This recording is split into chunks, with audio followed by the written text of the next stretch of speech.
Aloha and good afternoon. Mahalo for joining today's joint hearing, 1 o'clock with Agriculture and Environment Committee and the Committee on Higher Education. We have 3 measures on the agenda. And likely, if there's any technical difficulties, we will resume the hearing at 1:05 p.m. on Wednesday, March 22nd. And because of our 90-minute time limit, we'll limit your testimony to 2 minutes.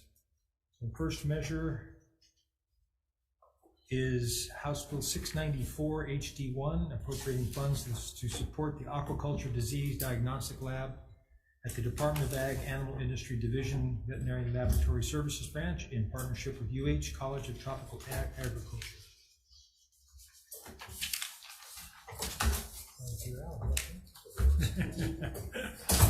Okay, first up is on Zoom, we have Walter Bowen and Russell Galanti from UH. Hello. Hello. Good afternoon, Chairs Gabbard and Kim, Richards and Kidani. My name is Walter Bowen. I'm an Associate Dean of Research here at CTAR, and I'm speaking on behalf of our Dean, Anya Vitorek, who could not participate today. And as you mentioned earlier, we also have our extension specialist in this area in ornamental ginger, Russell Galanti, available to we stand on our written testimony, and I'm here to answer any questions you may have. Thank you. Thank you, Walter. Next in person is Department of Ag.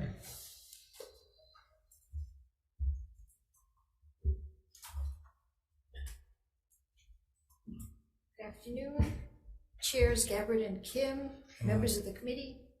Sharon Hurd, Department of Agriculture. The department stands on its written testimony in support of the bill and comments that it's always a good idea to get the collective expertise together so they can share ideas and build off of each other. Thank you. Oh, and the comment is that should we do this, there will be a estimated cost of about 1.1 million. Thank you, Sharon. Thank you. Next is Brian Miyamoto from the Hawai'i Farm Bureau. Thank you, Chair, members of the committee. Brian Miyamoto on behalf of the Hawai'i Farm Bureau will stand on written testimony and support. Mahalo, Brian. Kendall Masayoshi from the Local Food Coalition. Good afternoon, Chair Gabbard and Kim, members of the committee. Kendall Masayoshi. The Local Coalition will stand on its written testimony and support. Mahalo. Anyone else wishing to testify on HB 694? Members, any questions? Okay, moving on to HB 306, HD2, relating to ornamental ginger, appropriates funds for statewide research into ornamental ginger pathogens, prevention of the spread of ornamental ginger pathogens, production and distribution of pathogen-free ornamental ginger plants, and outreach to ornamental ginger producers. First up is Russell Galanti from UH. Good afternoon, Chairs Gabbard and Kim and committee. I stand by the written testimony of myself and the University of Hawaii, and I'm here to answer any questions that you have. Thank you. Thank you, Russell.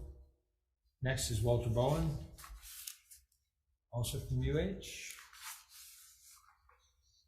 Yes, okay, start my video. Yes, okay, good. There was a little question starting my video. Excuse me. I spoke out of turn when I for the previous bill, so I would like to apologize. I am speaking now to the ornamental ginger. We stand on our written testimony, and as you heard from Russell Galanti and myself, we're here for questions. Thank you. Thank you. Department of Ag. Members of the committee, Sharon Department of Agriculture, will stand in strong support of this bill, and we do have staff here for questions. Thank you.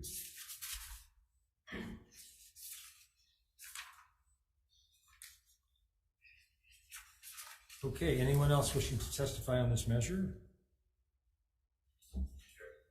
Yes.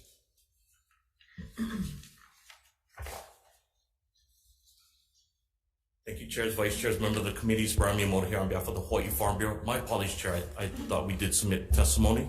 We do have written testimony support, and we make sure the committees, the chairs get our testimony if it has not been received. This is the same bill as SB 646, which both of the committees did pass when it was heard in the Senate previously. It got funded last year in the budget, but unfortunately it got vetoed with the with HB 1147. It was included in part of the HTA funding bill. So we want to allow the university to continue to work. Mr. Galante is doing some great work. We think we may have some solutions. So we ask and urge the committee to support this measure. We talk about agriculture, we talk about food a lot, but our nursery industry, our cut flowers are very important also for agriculture. So we see this as again, just another support for agriculture. And again, Chair, we stand in strong support, and we'll make sure the two chairs get our testimony if it has not been received. Thank you for the opportunity to testify. Thank you. Anyone else? Members, any questions? I got a question for, I guess, Russell Galante, either Russell or Walter. So Russell, in the bill, it talks about the 6 viruses, including 2 new ones. Is that correct? That is correct, yes. And is this mostly on Oahu, or is it statewide now? It's statewide. Some of the viruses haven't been found on every island. For example, Kauai and Maui don't have every single virus, whereas Big Island and Oahu have all 6 of these viruses, including the 2 new ones. Okay. All right. Thank you. Yes.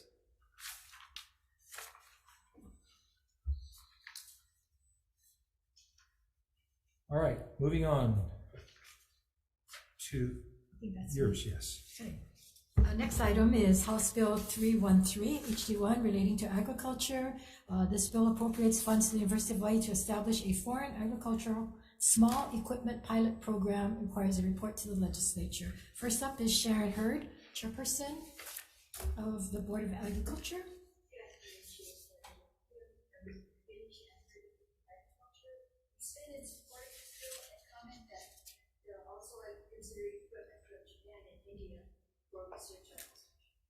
Thank you. Joshua Kaakua, testifying for the University of Hawaii. All chairs, the University of Hawaii, community colleges, staff, and research disabilities. Okay, thank you. Brian Miyamoto, testifying for Hawaii Farm Bureau.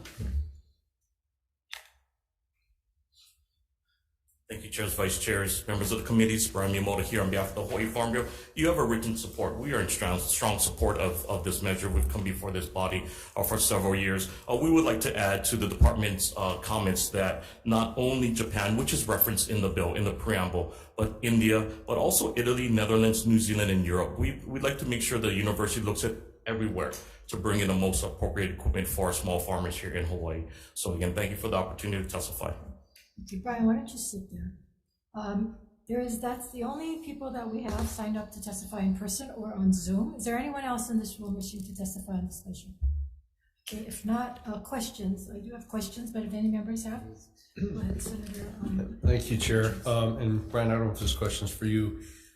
Fully support looking for smaller equipment.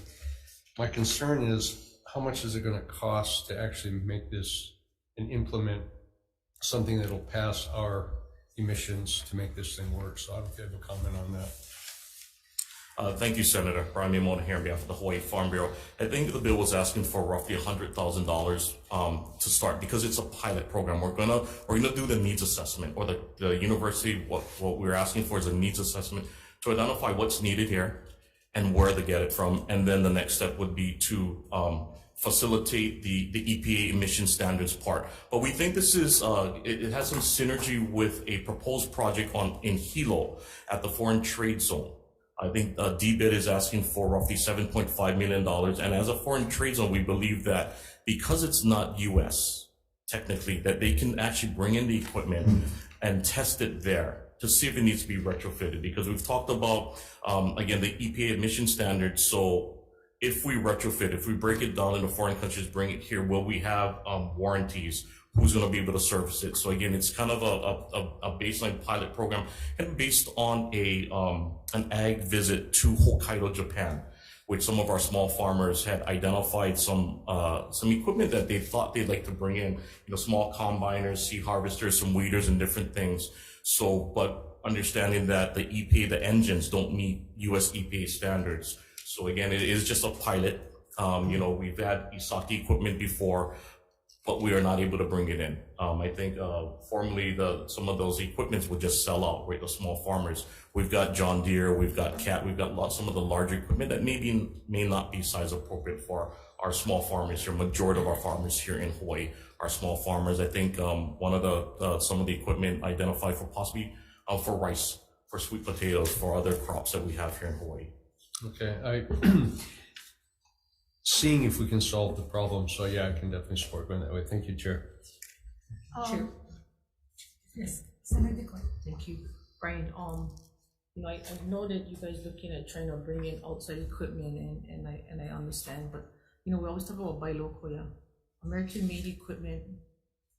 I mean, I know they have smaller size of implements and so forth. Why are we pushing towards importing and then redoing things for emissions and I mean, we always say I can buy where stay cheaper, but our model has always been buy local. So why don't we buy an American? Thank you, Senator. Absolutely. If it's available, we would purchase it. We would use it here in Hawaii. I think some of our farmers, and again, that's where the needs assessments would come in, are stating that it is foreign equipment. It's equipment that we don't have. A lot of the equipment that I've referenced are designed for larger commodities, larger farms. If there's something, and there are some small equipment that our small farmers are utilizing, absolutely. I think it's just identifying certain pieces of equipment that maybe are larger equipment manufacturers, such as Cat, such as John Deere, aren't manufacturing for our farmers here in Hawaii. And the proposed project is a tropical ag tech and food tech hub project. I think it's been before you, Senator. So we think, there is, again, that nexus, that synergy where we could maybe at a lower cost bring those equipments and test it there, because it would be identifying the needs assessment, where they get it from, being able to bring it in, how to retrofit it if we need to, and then doing trials from understanding the university. So the next step would be doing trials, teaching the farmers how to use these pieces of equipment. Thank you, Brian. Thank you, Chair. Welcome. So the university sent in this testimony, and I don't know if are you representing this testimony from Della Taraoka? Yes. Okay, well, why don't you come forward to them? Because your testimony states that although you support the intent, the scope of the bill goes beyond the mission of the university, which is to educate a workforce to meet the needs of the state. As written, the bill proposes to identify and purchase foreign agriculture technology and so forth. So I guess the question is, why is it, I commend us for wanting to find all this kind of technology and stuff, but why at the university? Shouldn't it be a DBED or a Department of Ag to do this research? Brian?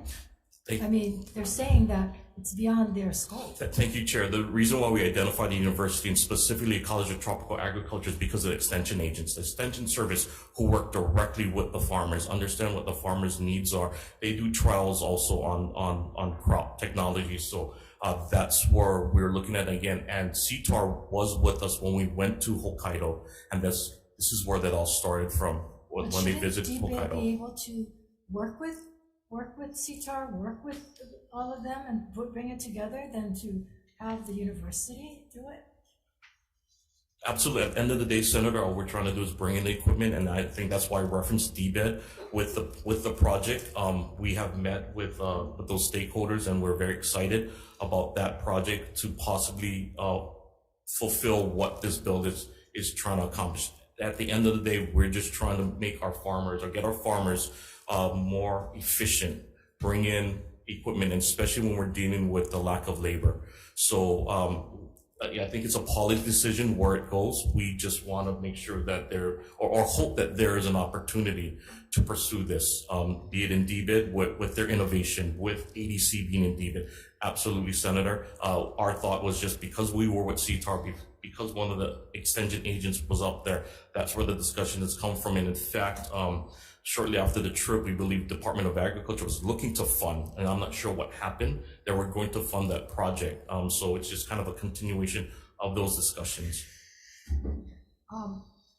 I guess I'm at loss of words in this because after I visited Israel, and we saw that they could get 3 crops of bananas from one crop, okay, from one planting. And I came back and because I knew Senator He grew bananas and that you can only get 1 crop of bananas. And so I remember bringing this up to Ag, I don't know if I brought it up to you, to say, why aren't we looking at these technologies all over the world? If they can get 3 fruits from one, why aren't we doing their technology? And so here we have a technology on how we can bring equipment, yet we're not looking at technology on how we can get a better yield from our farmers, from better yield from our crops. I mean, I think that's so important, even more important than the equipment. So why aren't we focusing on that?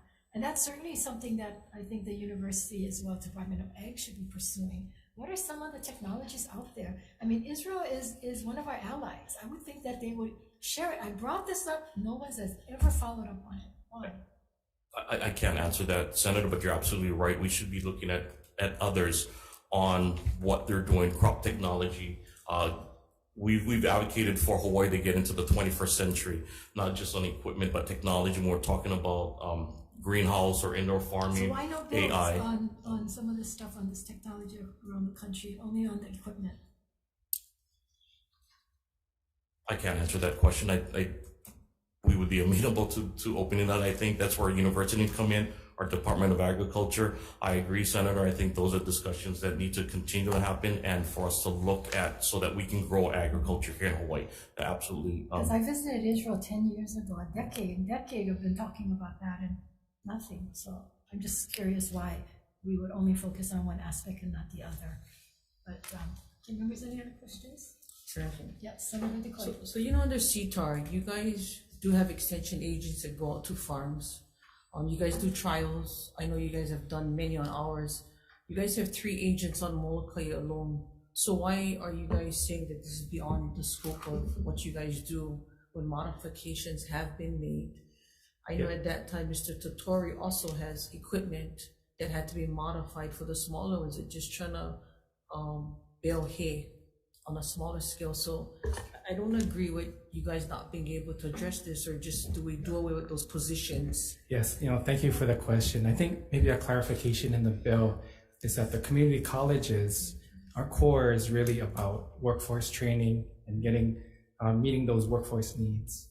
Now, CTAR and their extension agents is a world-class 4-year program, and they do have the capacity around special projects, partnering with DBED and our local farmers.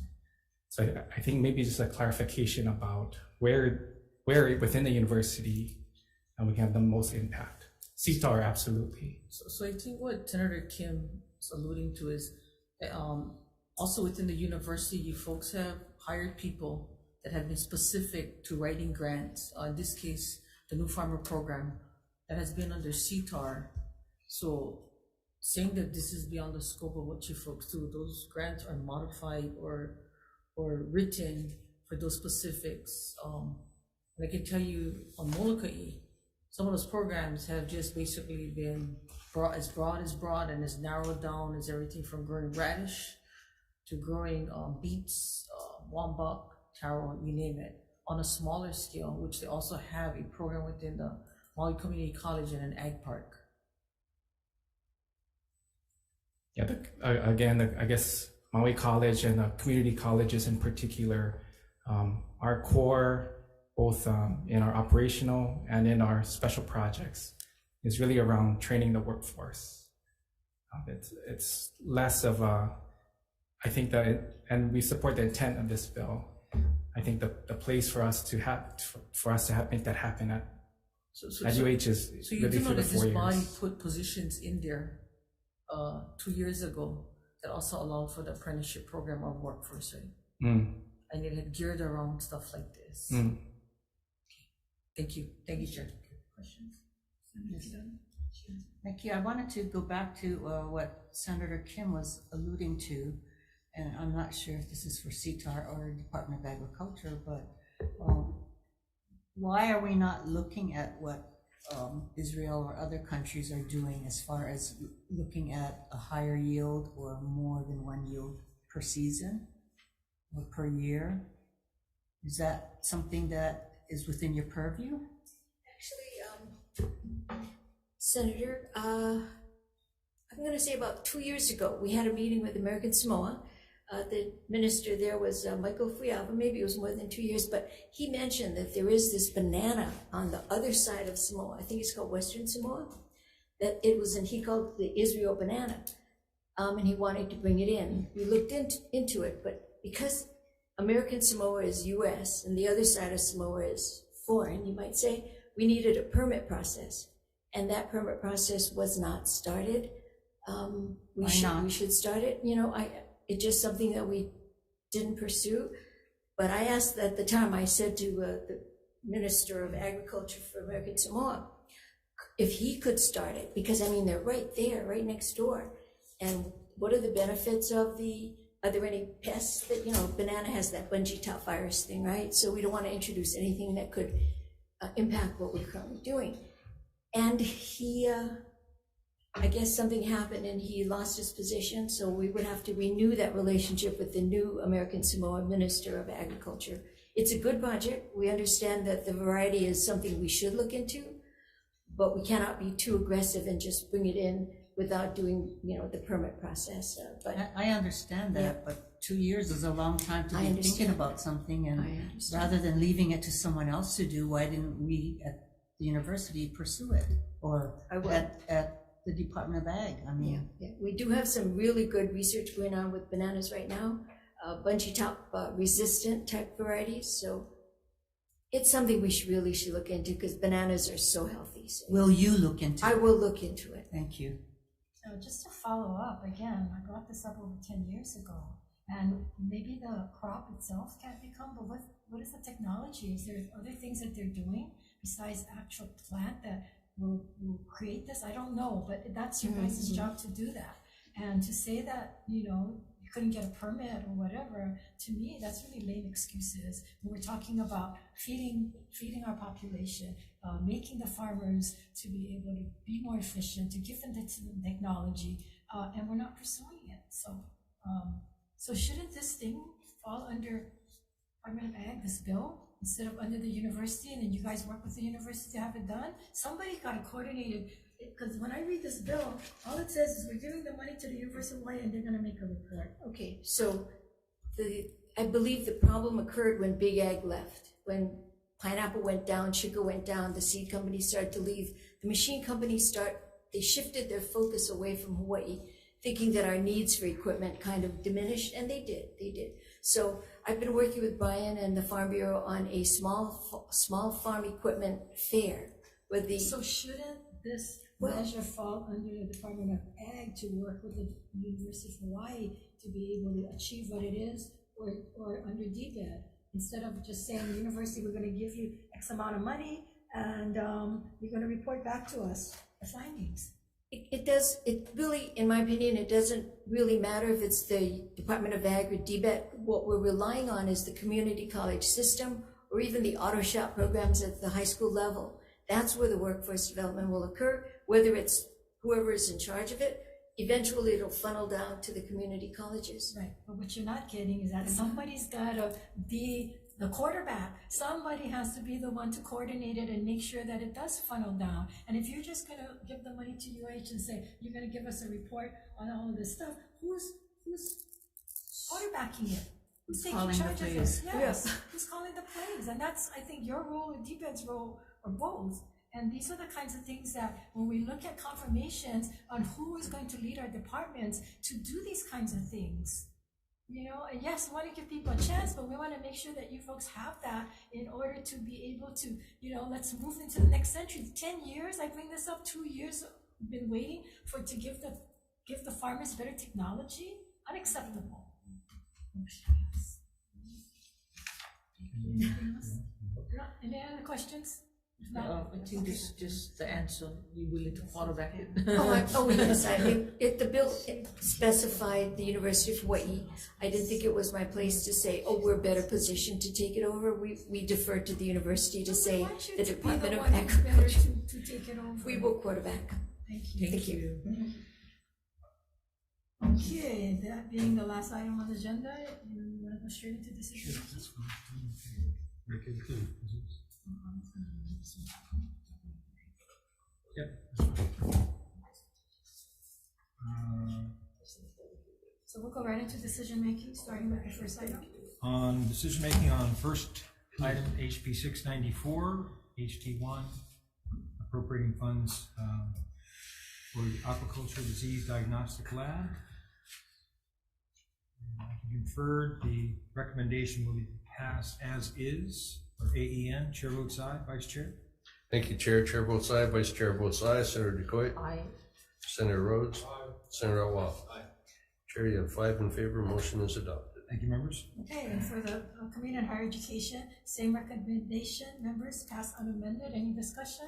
Hearing none, chair votes aye. House Bill 694 to pass unamended. Chair votes aye. Vice Chair votes aye. Senator Fukunaga. Aye. Senator Keith-Agaran, excused, and Senator Favela, excused. Measures adopted, Madam Chair. Thank you. And the second measure, HB 306, HT2, appropriating funds for statewide research into ornamental ginger pathogens. The chair's recommendation is to pass unamended. Any discussion? Chair votes aye. Vice Chair? Thank you, Chair. Chair votes aye. Vice Chair votes aye. Senator DeCoit? Aye. Senator Rhodes? Senator Awab? No. Chair, you have 4 in favor. Motion is adopted. Thank you, members. Okay, and for same recommendation for Committee on Higher Education, pass unamended. Any discussion? Hearing none, chair votes aye. Chair votes aye. Vice Chair votes aye. Senator Fukunaga. Aye. Others excused. Your measures adopted, Madam Chair. Aye. Oh, sorry. Senator Favela, you snuck in on me. Thank you. Okay, and members, for House Bill 313, House Draft 1, I'm going to call an audible on this one. I am going to recommend that we amend the bill to have this monies and to have this program to be administered by the Department of Agriculture, for them to work with the University of Hawaii, and for the report of the findings and so forth to be submitted to the legislature. So we will put in all the necessary language to effectuate that, as well as anything technical and non-substantive in style wise. Is there, and it's already got a blank amount in there, and it's already effective, I believe. Yes, the date is effective. Any discussion, members? Hearing no discussion, chair votes aye. House Bill 313 to pass with amendments. Chair votes aye. Senator Donnie votes aye. Senator Fukunaga. Aye. Senator Agaran, excuse. Senator Favela. Aye. Measures adopted, Madam Chair. Thank you. Same recommendation for AEN. Any discussion? Chair votes aye. Vice Chair? Thank you, Chair. Chair votes aye. Vice Chair votes aye. Senator DeCoit? Aye. Senator Rhodes? Aye. Senator Awab? Aye. Chair, you have 5 in favor. Motion is adopted. Okay. Thank you. We're done. We are adjourned. Thank you very much. Thank you, Ben.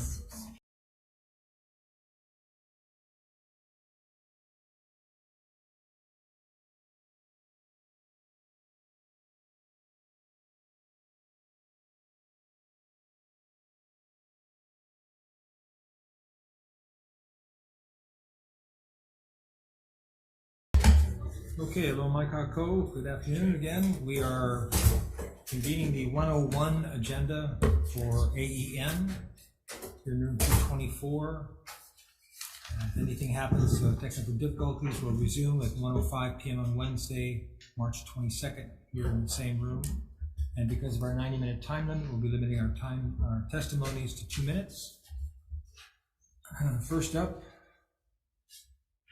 we have 2 measures on the 101 agenda. Is HB 308 HT1 relating to sustainable food systems, establishes the Sustainable Food Systems Working Group within the Department of Ag, requires the working group to submit a plan, any recommendations for implementing the plan, and any proposed legislation to the legislature, appropriates funds to establish the working group and develop a plan, and for an unspecified number of sustainability specialist positions to be employed by the Department of Ag. First up is first up is Department of Health. Good afternoon, Chair Gabbard and members of the committee. Heidi Hansel-Smith, Director with the Department of Health, and we'd like to stand in our testimony. Thank you, Heidi. Next is Department of Ag. Chair Cameron, Vice Chair Richards, members of the committee, Chair Hurd, Department of Ag, we stand on our written testimony to the comment that the 32-member working group is a large group, and we might need some time to assemble and organize and do some plans to move forward. Thank you. Next is Brian Miyamoto from the Hawaii Farm Bureau.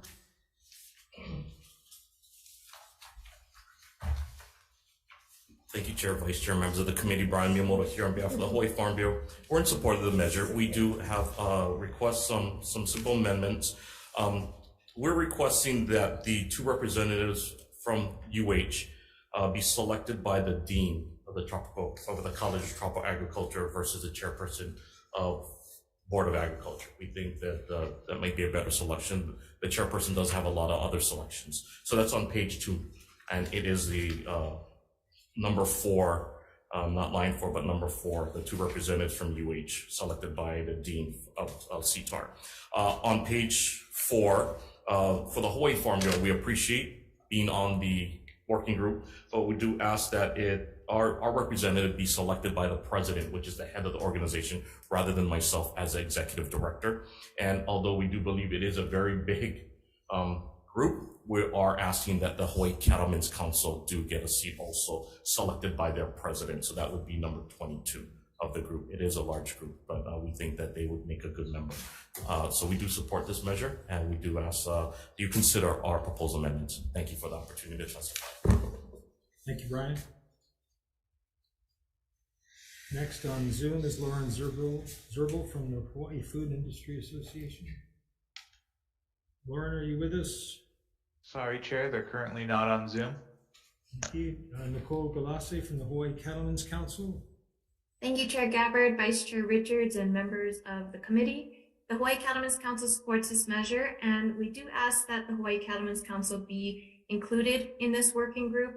The cattle industry is complex, and it would be really important to have that representation there. Appreciate the opportunity to testify. Mahalo. Thank you. Hunter Hevelin from the Hawaii Farmers Union United. Not here. Okay, anyone else wishing to testify on HB 308? Members, any questions? Chair, I have a question. Okay, Senator Richards. Department of Health.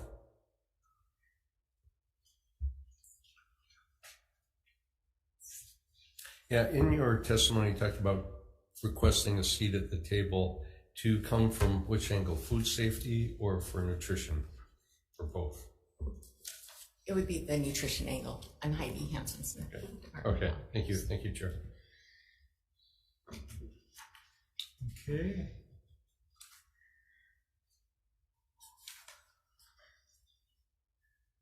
All right, moving on to HB 947 HD1, establishing a food manufacturer tax credit defines qualified taxpayers as manufacturers that produce value-added products.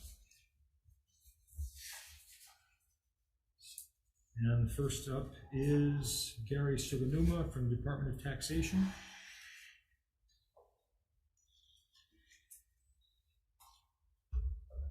Hello, the Chair, Vice Chair, members of the committee. My name is Shani Tagami, and I'm here on behalf of the Department of Taxation. The department stands on its written testimony, and I'm available for any questions. Thank you. Department of Ag.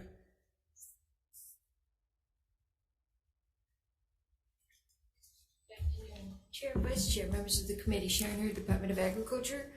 We support the measure because it supports food sustainability and the growth of the industry. However, with the complexity of the bill and all the tax credits and determinations that need to be done, qualified expenses, we feel we're not the right agency to handle the tax credits, and we defer to the Department of Tax. But it is a good measure to give incentives to the food manufacturers. It's a little complex. Thank you. Thank you.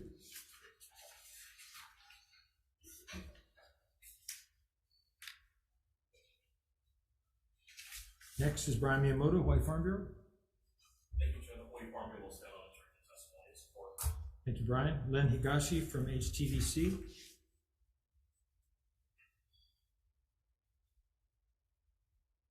Chair, Vice Chair, members of the committee, Len Higashi, Hawaii Technology Development Corporation. We stand on our written comments as well. Thank you, Lynn. Next is Lauren Zerbel from Hawaii Food Industry Association on Zoom. Did Lauren show up? Sorry, Chair, they have not. Thank you. Tom Yamachika from the Tax Foundation of Hawaii on Zoom. Good afternoon, Chair Gabbard, members of the committee. This is Jade McMillan on behalf of the Tax Foundation of Hawaii. We will stand on our written comments submitted for this measure. Thank you. Thank you. Chamber of Commerce Hawaii. Thank you, Chair, Vice Chair, members of the committee. Trevor Arbuzovich, Chamber of Commerce, will stand on the testimony. Okay, thank you. Anyone else wishing to testify on this measure? Okay, members, any questions?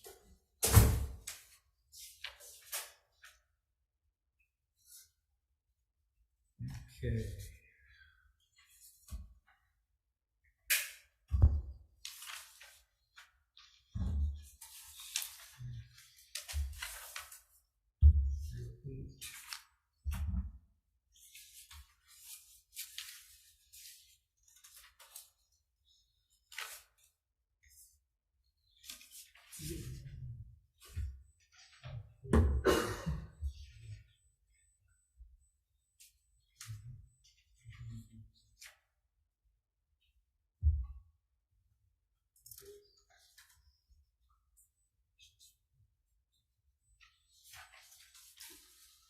Okay, members, okay with you, we'll go right into decision making.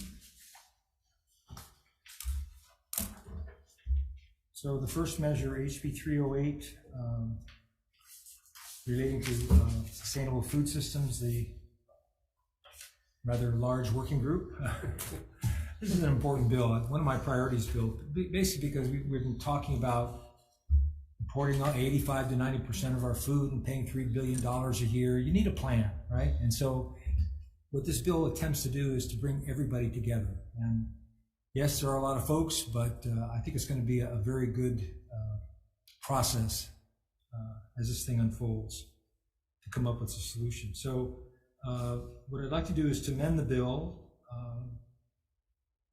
For DOH, I'd like to, on page 3, section 2B, insert a new number with the following language. A representative of the Department of Health will be selected by the Director of Health. And then the Farm Bureau's amendments suggests number 4, 2 representatives from the UH system who have experience in food systems to be selected by the Dean of College of Tropical Ag and Human Resources. In number 11, 1 representative of the Hawaii Farm Bureau to be selected by the President of the Hawaii Farm Bureau. And in number 22, 1 representative of the Hawaii Cattlemen's Council to be selected by the President of the Cattlemen's Council. Okay? All right. So any discussion? So the chair's recommendation would be to pass HB 308 with amendments. Any discussion? Chair votes aye. Chair, I'd like to make a comment. Yeah. First of all, I don't disagree that it is a large group, but I do commend Chair for putting that forth because, like you said, you got to get everybody to the table. And so though it's going to be a little bit cumbersome at first, I'm confident we'll be able to get it worked through. So it's going to be large, but that's the best way to go because you'll get every voice. No squawking. Hey, how come on me? Exactly right. Okay. All right. So chair votes aye. Vice Chair. Thank you, Chair. Chair votes aye. Vice Chair votes aye. Senator DeCoy. Aye. Senator Rhodes. Aye. Senator Awa. Aye. Chair, you have 5 in favor. Motion is adopted. Thank you very much. And then the other measure, HB 947. 947. Yes. Okay. Okay, for 947, establishing a food manufacturer tax credit. We had some amendments that were recommended by Uniform Initiative, and that was to amend the definition of qualified taxpayer, quote unquote, and adding new definitions for the terms, quote, local value added processed agricultural or food product, unquote, and primary agricultural product.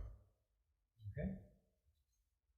Any comments or questions? The chair's recommendation is to pass with amendment. Chair votes aye. Vice Chair. Just a quick comment. I agree with trying to get agriculture going. I am a little concerned about the burdensome of tax credit, but I think the direction is right, so I'll be supporting with reservations. Okay, thank you. The chair votes aye, vice chair. Chair votes aye, vice chair votes with reservations. Senator DeQuaite? Aye. Senator Rhodes? Aye. Senator Awal? Aye. Chair, you have 5 in favor. Motion is adopted. Okay, and that concludes the 101 agenda.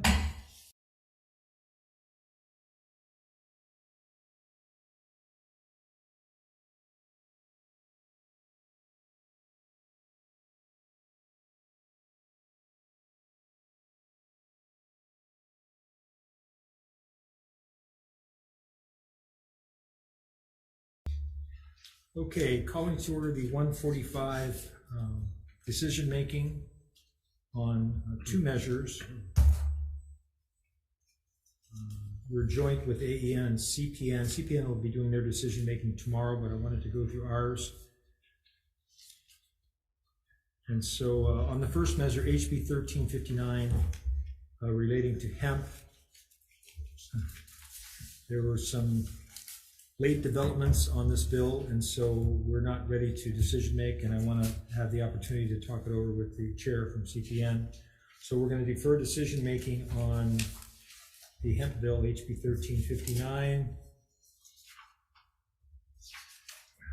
until Wednesday at 1:30, Wednesday, March 22nd at 1:31 p.m. here in room 224.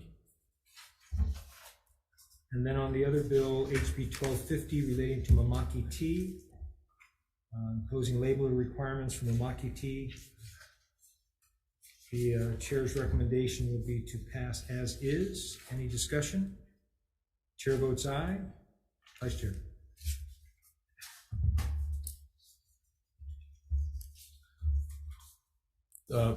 Thank you, Chair. Chair votes aye, Vice Chair votes aye. Senator DeQuaite? Aye. Senator Rhodes? Aye. Senator Awal? Aye. Chair, you have 5 in favor. Motion is adopted. Thank you very much, and that concludes the 145. Adjourned.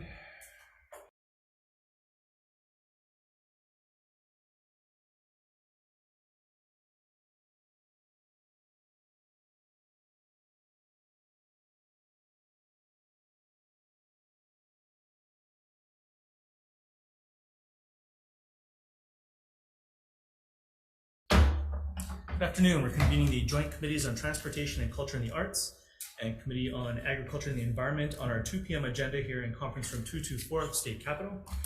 We have 1 bill on the agenda, HB 1406 HD1, relating to environmental protection. Testifying first on 1406 is the Department of Transportation. With comments, Department of Health. Good afternoon.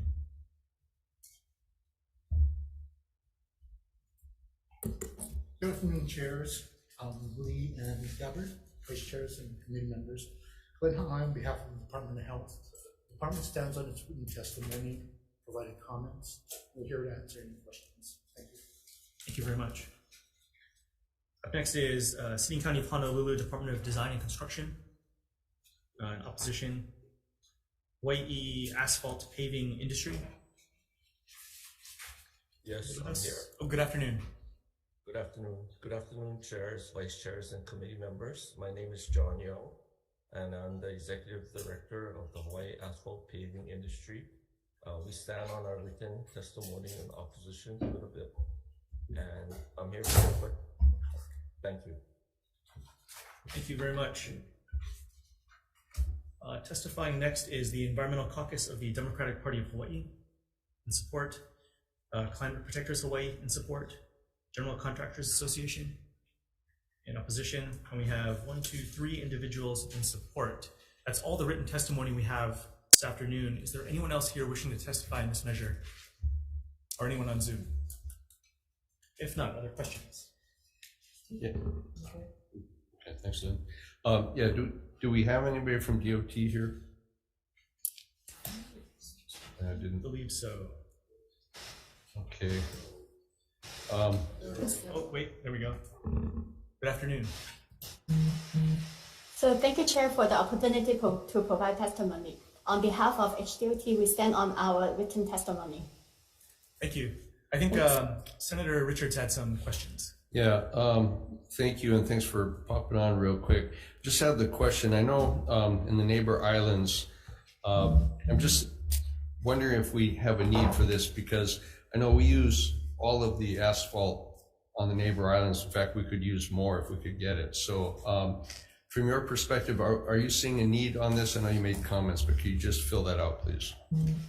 So I would say, like, as HDOT, yeah, we already like try to use as much as like wrap as possible. So we are already doing it. I think the industry, they have incentive to do it. So we don't think it's necessary, but then we support the initiative. Okay, thank you. Because I know Big Island had chaired environmental management previous, and none of this went into any of the landfill. So, okay, thank you very much. Chair, you. Thank you. Further questions? Okay. I have just one for DOT if no one else does. Thanks again for your comments. Briefly, other than actual roadway surfaces for highways and streets and that sort of thing, for other things that are, let's say, less transportation intensive, like parking lots or things like that, has there been use of any sort of like permeable types of asphalt or similar sorts of substrate in those cases? Yeah, we are trying to do more permeable pavement, and we actually used wrap a lot onto like not major roadway, maybe like in the backfill and in like the sidewalk area. We try to use that, but like we are trying to do more permeable pavement. That in the future we might use more wrap. Thank you. Okay, any further questions from anybody? So Mel, do you guys actually dump any of this outside of, like, for us in Molokai, you guys have put it on a lot of the dirt roads on DHHL property? I mean, so is there any place that you guys are not recycling? Not as I know of. Okay, thank you. Thanks. Sure. Thank you. Any further questions? All right, if not, thank you everyone. We'll take a quick recess for decision making. Recess.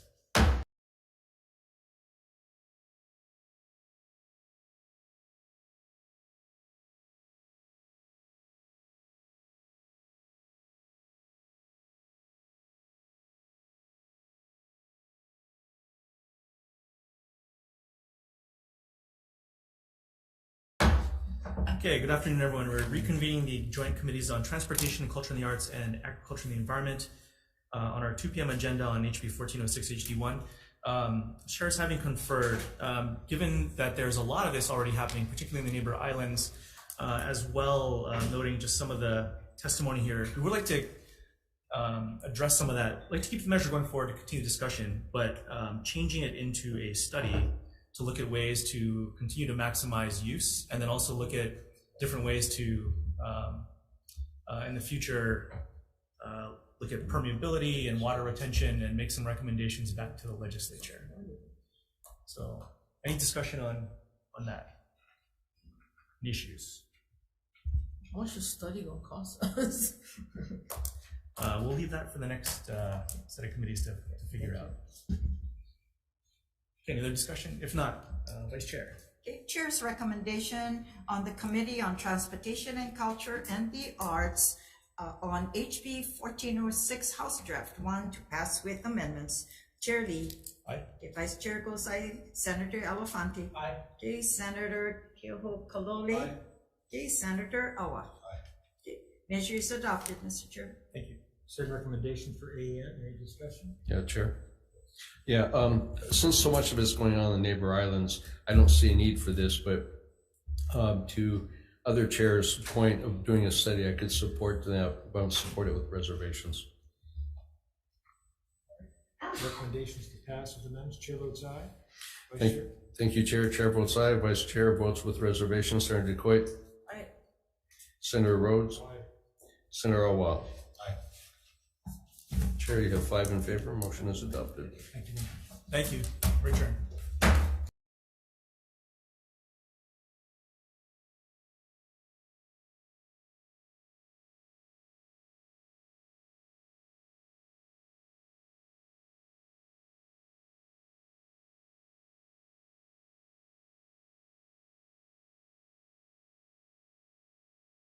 And welcome to the, gotta hit the thing here. Hello and welcome to the joint hearing, 1:30 p.m. hearing here in room 224 of the Committee on Health and Human Services and the Committee on Agriculture and Environment. We have 4 measures on the agenda, starting off with SCR3. Senate Concurrent Resolution 3 requesting the Department of Health to adopt rules for a permit to discharge pollutants that include the major factors that are considered in identifying the functional equivalent of a direct discharge for point sources or non-point sources. Let's see, we have 1 in support, 1 opposed, 1 comment. Anyone wishing to testify on this measure? Okay. Moving on to HB 521, HD1, authorizes and decriminalizes the sale of raw milk and raw milk products directly from producers to consumers for human consumption with certain restrictions. It authorizes the sale of raw goat milk for pet consumption, establishes labeling requirements, requires the Board of Ag and Department of Health to adopt rules no later than July 1st, 2024. First up is Department of Health.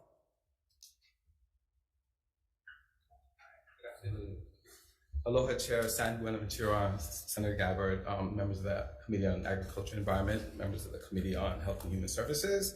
My name is Peter Oshiro. I'm the Program Manager for the Department of Health's Food Safety Branch. The Department of Health opposes this measure due to serious public health concerns. The department urges the legislature to weigh the potential health risks allowing raw milk to be sold. Based on CDC data, literature, and state and local reports, FDA compiled a list of outbreaks that occurred from 1998 through 2018 in the United States. During this period, there were about at least 202 outbreaks due to the consumption of raw milk and raw milk products. These outbreaks caused 2,645 cases of illnesses, 269 hospitalizations, 3 deaths, 6 stillbirths, 2 miscarriages. The number of outbreaks and illnesses cases were likely higher than the above estimates due to underreporting. If this measure is passed, the public will be exposed to undue risk of serious illness or death by possible exposure to pathogenic organisms. Our keiki, kupuna, and immunocompromised face even greater risks than the general public, as they will face much greater difficulty fighting off any pathogens ingested and will have a much higher mortality rate for almost all pathogens associated with consuming raw dairy products. The FDA and the CDC have published many science-based articles debunking nearly every statement in Section 1 of this bill, and is included in this testimony. According to the CDC's most recent study, sales in counties, states and counties where raw milk was legally sold had 3.2 times more outbreaks than areas where the sale of raw milk was illegal. Areas where raw milk was allowed to be sold in retail stores had 3.6 times more outbreaks than areas where sale was restricted only to farms. The study shows that the laws that increase the availability of raw milk are associated with more illnesses and outbreaks. In addition, the CDC reported that consuming unpasteurized milk is 150 times more likely to cause foodborne illness, and 13 times more likely to cause hospitalizations than drinking pasteurized milk products. Thank you for having me. Next is Department of Ag.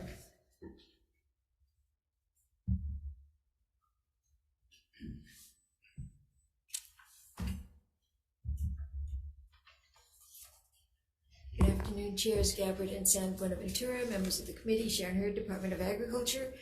The department stands on our submitted testimony, respectfully opposing this bill.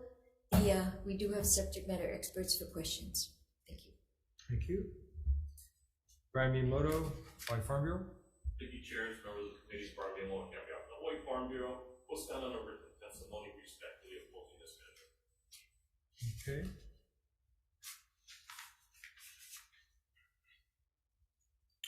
Patricia Beekman.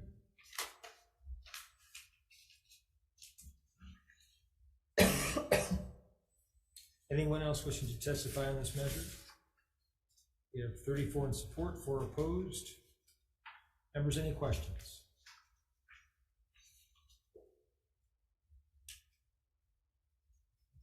Yeah, I've got a question for Department of Health, Peter.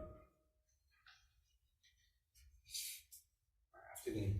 so my understanding is that there are 45 states that have some legalized sale or distribution of raw milk, either in statute, regulations, or policy. How is it that, with all the data that you gave, that 45 states are allowing this? My data is different from that. As of July 2019, 24 jurisdictions, which is 23 states and DC, prohibited all sale of unpasteurized milk for human consumption. 27 states allowed the sale of unpasteurized milk. 27? Yes, 27 states. So let's just say 27. Yes. How is it that 27 states are still allowing, if all the data that you gave, the deaths that are occurring, et cetera, I am 27 states are completely confounded by why legislatures continue to pass raw milk when there is no, the risk benefit does not match up at all. There is no benefit to drinking raw milk, period. What about the folks that say, for health reasons, the enzymes that are in raw milk that are destroyed, and many testimonies that have been given of the good things about raw milk? What about those? Yeah, if you read my testimony carefully, every single statement in the section 1 of this bill that makes a lot of misrepresentations of public health is clearly debunked. Every single one in this, and I've included in my testimony, every single myth has been debunked by actual research and science. This is a great example of the internet spreading false information. So you're saying the testimony that is saying what wonderful things that this has helped their health, that these guys are lying, that it's not true? Basically, yes. The people to ask is the American Medical Association and the American Academy of Pediatrics, which means if you go to your personal care physician, please ask them if that's a good idea to drink raw milk or to feed your children raw milk. One of the facts is the majority of outbreaks associated with raw milk, approximately 60%, involved a child of less than 5 years of age. So this is how bad this thing is. So there's a lot of push to food freedom and these bills, but what they're missing out is public safety. A general person cannot regulate a dairy farm. That's what government is here for, to keep the public safe from things that they're not able to actually inspect and look at. What about in section 2 about the raw goat milk for pets? Yeah, again, we really object to that because what happens is it's always a diversion issue. The object is to get raw milk of any kind into the state, and then frequently that's been diverted to the public. And that's a very dangerous practice also. And I don't know of any veterinarian that actually recommends that their pets be fed raw milk. I have not heard of any licensed veterinarian in the state of Hawaii that would recommend that, period. Thank you very much. So I have questions. Yes. Okay, not with you, Peter. I understand your position. I guess with Sharon Hurd and Farm Bureau also, could you folks, I want to hear from the farmer side. Okay, sorry. So we don't have dairy farms anymore in Hawaii. Do you folks know of where in the state of Hawaii do we pasteurize milk? Is there any is there any way that we can pasteurize from these small farmers and help them are there any pasteurization process here? Medical.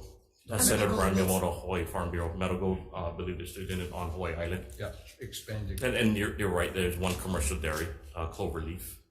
That's over in Waimea side. On Hawaii Island also. But it's not producing so much. So do you know whether or not Medical will accept from small farmers milk to pasteurize other than I'm not, Senator, I'm not sure that there are small farmers that want their milk pasteurized. Again, we have majority of our milk is imported. Yeah. So they're pasteurizing the local, we have the one dairy, and then everything else is being imported in. I think, but the bill has 10 cows or less. I'm not even sure. We haven't heard from any of our farmers. I'm not going to suggest that no farmers. We haven't heard from any farmers that are asking us to support this and push this forward. So, I mean, basically, I think we're looking at potential like cottage industries for the small, for less than 10 cows or less, like what it says. Yes, and I believe so. And if you look at others, still oppose it, even if they say that they clearly label it for raw milk, and maybe we can put in some kind of labeling, strongly advise against for anyone under the age of 5. I think that's what the other states do. And again, if you look at what other states do, I believe most of them, you have to purchase those that allow it on the farm. There has to be strict labeling. This one says raw milk, but I think it actually has some risk language on there. Some states will allow maybe just for animals or for pets. So the different states, you know, have different requirements or laws. But again, we don't know what farms, if they're actually farms, if it is a cottage industry. So again, we have one there, and I think a lot of them they require permitting. So I think it would be prudent to look at what the other states do, and those that actually do it, if it is so desired by this body to do it. But again, we refer back to our State Department of Health, the FDA, and the CDC, and we believe there are risks involved with the consumption of raw milk. Right. I'd like to add that there is no rule against consuming raw milk by the farmer. This bill is for the sale. Commercial sale. Well, we understand. Yeah, but it's so if the farmer so chooses, they can consume it. That wasn't the question. The question was, we know that. Okay, all right. We know that the farmer can drink their own milk. The question is, will they be, basically, when you're talking about 10 cows or less, and the pasteurization is here on Oahu, the cost of the shipping to the farmer is kind of extraordinary for something so small, right? So I don't know. It seems to me that if there's enough labeling requirements, like alcohol and tobacco, where we know that there's high risk when you consume it, it's basically, shouldn't the consumer be allowed to take that risk, knowing what the risks are? You know, that's basically what I'm saying. Thank you. Chair. Yes. Yeah, appreciate that. And just to add a little bit of a question, the pasteurization going on is actually on the Big Island in Hilo. Oh, I'm sorry. Yeah, and I know we have some dairies, some goat dairies, and I know they're selling processed milk in form of cheese and things like that, so we don't have to do that. I am aware of situations, full disclosure, I am a veterinarian, and Peter, your work is excellent, your data, I really appreciated the comments on that. I know some of the jurisdictions that allow it have very tight health requirements, and the animals must be inspected all the time, because currently right now under state law, I believe, I see Ike in the back, I think the milk tanks are tested, is it every other week or is it a weekly test? I can't remember, maybe it's monthly, because veterinary medicine started in food safety. That's where the origins are. And so when we talk about raw milk, the problems I am aware of, and these were highlighted quite well, are high. And we don't have the policies nor the inspection in place to service an industry like that. Now, what we could do is support cottage pasteurization and establish that on islands, and I think that would be a way to go. But from a human health standpoint, I appreciate what Department of Health and Department of Ag is saying, Farm Bureau as well, that this is a public health issue, and I'm deeply concerned about that. So I appreciate that number. Any other questions? Oh yeah, for Department of Health. Peter, so I know that and I don't smoke cigarettes, but I know that when if we buy cigarettes, there's a warning label on the side that says Surgeon General warned that this can be hazardous to your health, cause cancer. I mean, 30% of people who die from tobacco, cancer causing. What is the statistics on deaths on raw milk? Yeah, I don't have that. I just have the raw numbers that in that certain 20-year time period, that's where the amount of hospitalizations, illnesses, deaths, miscarriages. So labeling or not, in your expert opinion? Yeah, the reason why I don't agree with labeling in this, because this is not a food freedom issue. So let's say you're the raw milk purveyor. You have a cow, you want to feed your children raw milk. That's fine and dandy, that's your family, do what you want. Your child contracts the illness, E. coli, salmonella, goes to your children's school, gets in their school, and now it's fecal oral contamination. Now you have an outbreak, right? So it's not just affecting one person. This has the potential to go like this. And in this age of emerging pathogens, COVID, why are we trying to bring animal disease closer to humans? Is your department capable of suppressing that if there's an outbreak? I don't think so. Not right now. Thank you. Thank you, Chair. Okay. Thank you. We're just gonna continue. Yeah, keep going.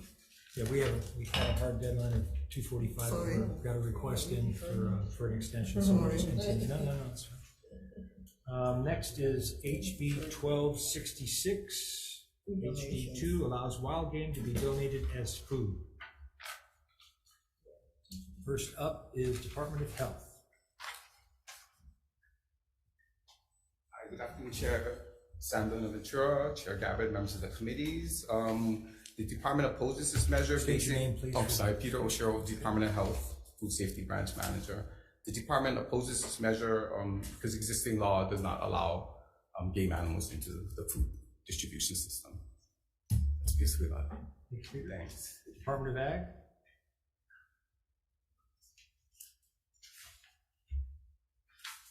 Chair Gabbard, San Buenaventura, members of the committee, Sharon Hurd, Department of Agriculture.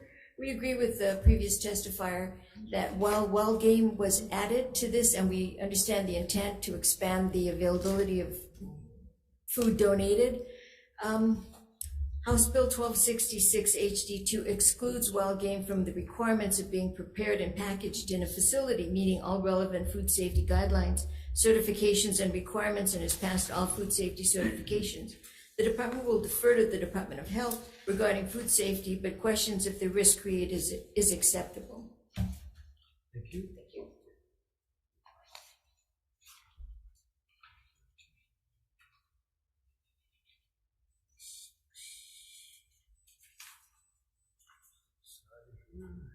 Next is Brian Miyamoto, Hawaii Farm Bureau. The Hawaii Farm Bill is down on its written testimony and support.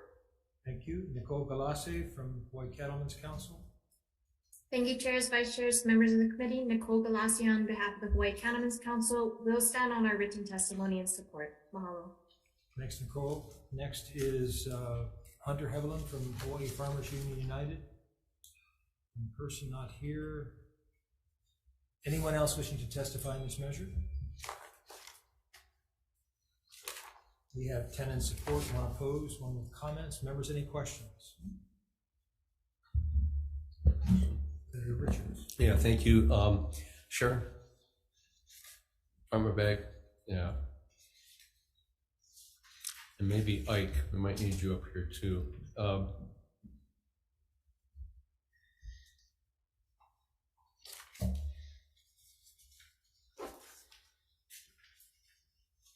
And this is for Department of Ag, but probably more specifically for Dr. Maeda.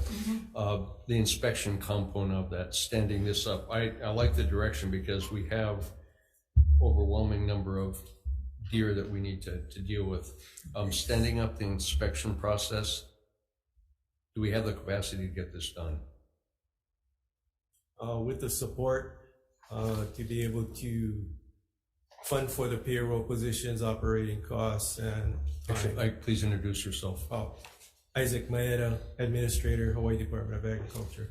State veterinarian. Yeah. So, yeah, with the support for payroll, for inspectors, a veterinarian, and also for operating costs to do the meat inspection program, yes, we do. It would take time because we have to go through an application process with USDA, and that can take up to 2 years from the latest state that just went through the process. But yes, it is doable, and it kind of ties in with all of these other types of meat bills. Yes. Okay, thank you. Thank you, Chair. Any other questions? Okay, moving on to HB 1326, HD1, establishes the Hawaii Zero Waste Initiative to, among other things, manage the state's transition to zero solid waste, to the landfill and to incineration, establishes the Packaging Waste Advisory Council, requires the Department of Health to develop an assessment of statewide needs to determine the resources required to reduce packaging waste by 70% from the baseline account, establishes a packaging waste reduction and reuse program. First up is Department of Health.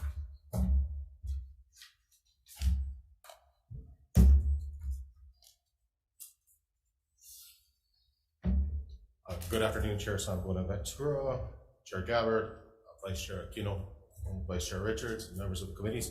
My name is Michael Burke, Hawaii State Department of Health. We stand on our written testimony that we submitted, and I'm available for questions. Thank you. Thank you. Adrian Hong from the Island Pacific Bags. Hello, can everybody hear me? Yes. Hi, my name is Adrian Hong from Island Plastic Bags. I'm president. Thank you for the opportunity to testify in opposition to HB 1326 HD1. We are in opposition to this because we believe that a 70% reduction in packaging waste in 7 years isn't achievable. It would cause significant financial disaster, basically, for the Hawaii economy, for food manufacturers, for food safety. We think that's just not obtainable, especially in that time frame. We also have concerns about due process. So many things in this bill are not detailed. There's no identification of which companies would be affected, the fees that would be required, the reporting requirements for companies that are covered by this this bill, or even the materials that would be which packaging materials would be covered. And so, you know, it's hard to know what we're voting on or what we're discussing when so many critical elements of the bill aren't defined. And so we really can't support this measure. Thank you for your time. And I'm available for questions. Thank you. Next is Jennifer Navarro with the Hawaii Environmental Change Agent Solid Waste Task Force. Hi, thank you, Chair Gabbard and Chair San Buenaventura for hearing this bill. I'm also speaking on behalf of Zero Waste Hawaii Island. And, you know, as our last testifier noted, there's a lot of, you know, uncertainty in this bill, and I understand why that's making producers a little uneasy. And for that, we submitted testimony proposing some amendments to the current bill that would alleviate some of those concerns. One would be allowing the producers to organize themselves in what's called a producer responsibility organization, and that body could interact with the advisory council and also the Department of Health. The intention of this bill really was to create a process to determine how to structure that a packaging reduction and reuse program that's funded in part by producers. And I understand, you know, the concern around the lack of due process. And so another amendment that we're suggesting is to, instead of having the Department of Health be able to implement a program by rule, instead for them to propose legislation that could be introduced in 2027. And so those are the two substantive amendments that we're suggesting to alleviate some of the concerns of producers. But we do have extremely huge landfill capacity issues on every island. Having a zero waste initiative is extremely important, and addressing our packaging waste problem, which makes up a huge portion of our waste stream, is really critical. So I encourage the committees to continue to move this measure forward and consider the amendments. Thank you. Thank you, Jennifer. Next is Shanghai Government Strategies on Zoom. Oh, you're here. Good afternoon, chairs and members of the committee. Mihoko Ito on behalf of from Shanghai Government Strategies here today on behalf of the Wine Institute. We are respectfully opposed to this measure. We understand that there are amendments being proposed. We haven't seen those yet, but we are concerned that the way the measure is set up, it cedes legislative authority to this advisory council to come up with the extended producer responsibility program. And we're also concerned that what is really needed to move a proposal like this forward as a first step is an extensive study. That was done in every state that introduced an EPR program. A study would necessarily have to actively involve discussions from producers across all industries, have the use of a subject matter expert who understands how to evaluate and create these really complicated programs, because you have to look at every single industry and create something specific to each industry. And then we do support, you know, the eventual creation of a producer responsibility organization. I think at the end of the day, you know, Hawaii is really uniquely situated with respect to recycling and reuse and zero waste, because we have to ship everything here, and we don't have industries to recycle products. So I think the fact that fossil fuels would have to be used to ship anything that needs to be recycled needs to be factored in to designing a program that's Hawaii specific. And my last comment is that industries are moving and evolving towards sustainability on their own, but the way this program is drafted, it really just does put all the burden on producers without any, and they would be responsible for paying fees into this program without any real stated plan. So for those reasons, we have to oppose this measure. Thank you. Thank you very much. Members, we have some bad news, and that is due to time constraints, we will have to reconvene. We did for the remaining of the measures, remaining of the testimony, at 4:30 p.m. today. Recess, excuse me. We'll recess until 4:30, at which time we'll also DM on these measures. So we will recess to 4:30 p.m. here in room 220.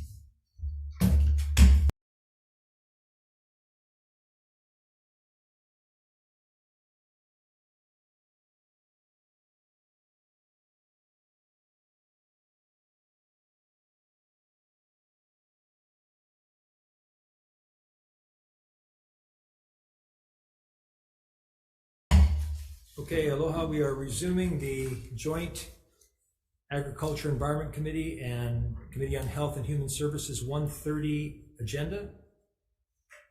And we left off with testifiers on HB 1326 HD1. Yeah, the last measure on the agenda. And let's see if we have anyone else. Ted Boland is next. Hello, Ted, with the Hawaii Reef and Ocean Coalition and Climate Protectors Hawaii. Thank you, Chair Gabbard. Thank you, Chair Senator. Thank you, members. Ted Boland on behalf of the Hawaii Reef and Ocean Coalition and the Climate Protectors Hawaii. And I want to thank you for hearing this important bill. I'm excited to be here, believe it or not, because although trash isn't the most glamorous subject in the world, tomorrow we have cesspools. So today is like the height of my week. We have a crisis with our landfills in Hawaii. Every single island is running out of landfill capacity. We can't recycle our way out of it. We can't burn our way out of it, as we do a lot of in Oahu. Burning trash is more expensive and more harmful to the environment than other alternatives. So we got to do something. And what this bill tries to do is to get people to make less trash, to reduce and refill and reuse. And so that's really the purpose, is to develop a process over the next several years, working with all the stakeholders to come up with solutions to the problem, because we really need to make some changes in the way we handle our waste. Currently, the taxpayers are footing the whole bill. The county landfills are paid for by the taxpayers. That's not really fair, because the producers are putting a lot of waste out there, and we're very generously cleaning it all up for them. And they could do more to reduce the packaging. They could also support some of the costs, because they're making money off it, and we should not be paying 100% of the bill. So part of the purpose of what was called extended producer responsibility is to get the producers involved, get them to work on reducing packaging waste, and to pay some of the freight. So we have here, this bill is really about a process over the next 4 years, where the Department of Health does needs assessments with the counties to figure out what is needed in order to reduce trash, and works with an advisory council that's appointed under the bill with experts and stakeholders to figure out what needs to be done in the deal. We have some amendments that we're proposing to the bill that I think also Zero Waste Hawaii is talked about earlier today. And that would be to do two main things. One is to recognize the need for a producer responsible organization, which they've done in other states, where the producers get together and do a lot of the planning, a lot of work on the bill, or on the program, not the bill. And the other major change that we're making to the bill in response to what we heard from producers, it used to be that after several years with a stakeholder process, the Department of Health would write a program and it would go into effect, it would be implemented. The producers objected to that because they don't know what they're going to get, and they don't necessarily trust the state government to do something that they're going to like. So what we're doing instead is to have a process with stakeholders working together in collaboration for 4 years, and then proposing legislation. So that gets another bite at the legislature, another process in a few years. So what this would be is a bill in 2027 that would reform the waste system in Hawaii so that we didn't produce so much and we put our costs toward reduction. Thank you for the opportunity to testify. Available for questions. Okay, thank you, Ted. Next is Lauren Aguilar. Hello. Ameripan. Yes. Aloha, chairs, vice chairs, and members of the committee. Thank you so much for allowing me to testify today. My name is Lauren Aguilar, and I represent Ameripan, which stands for the American Institute for Packaging and the Environment.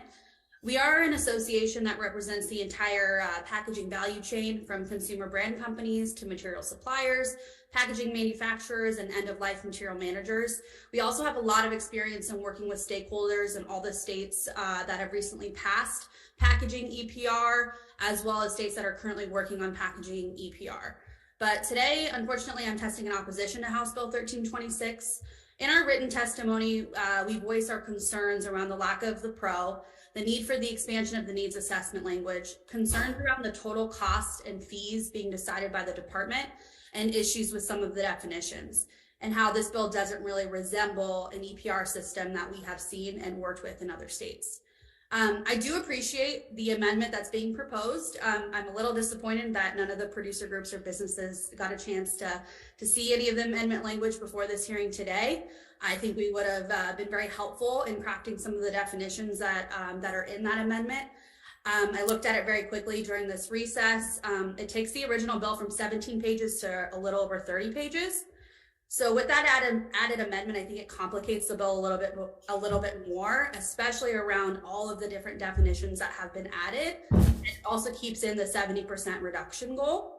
But I do think that the expansion of the needs assessment language is great, and it's something that the bill has needed this whole session. That being said, I did submit some written comments that go into more detail with some of our concerns, but I really do look forward to continue talking with everyone, specifically around the amendment language that I just looked at. Mahalo for your time. Thank you, Lauren. Next is Caden Foreman on Zoom. Caden, are you with us? Sorry, Chair, they're currently not on Zoom. Okay, anyone else wishing to testify on 1326? Yes.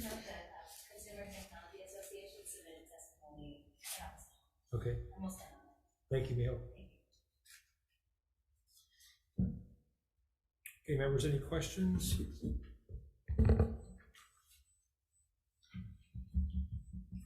Okay, we'll take a brief recess for some decision making.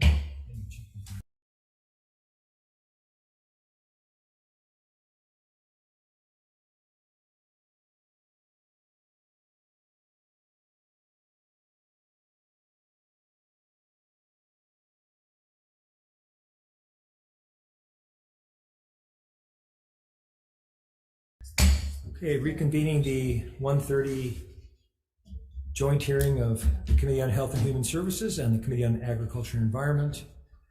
And for our decision making, having conferred, we'll start off with SCR 3, requesting the Department of Health to adopt rules and permit to discharge pollutants to include the major factors that are considered in identifying the functional equivalent of a direct discharge for point sources. For AEN, the chair's recommendation will be to pass as is. Any discussion? I know, Secretary. Yeah.